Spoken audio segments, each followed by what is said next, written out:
Okay, this is a voiceover me narrating how I changed the look of the mirror I have had for a couple of years. I should have used a double-sided tape, or I didn't have a double-sided tape or a glue.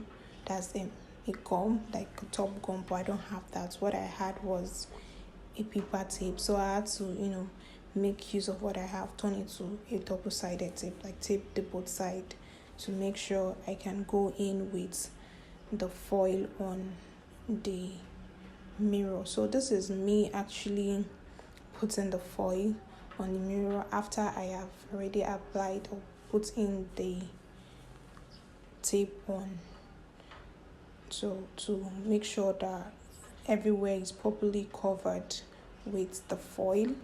Even at a point I had to go get a glue, that's a super glue, so that I can do a detailed job on the mirror. Some parts were not properly covered, so that was what I was actually doing here to cover the places that weren't covered properly.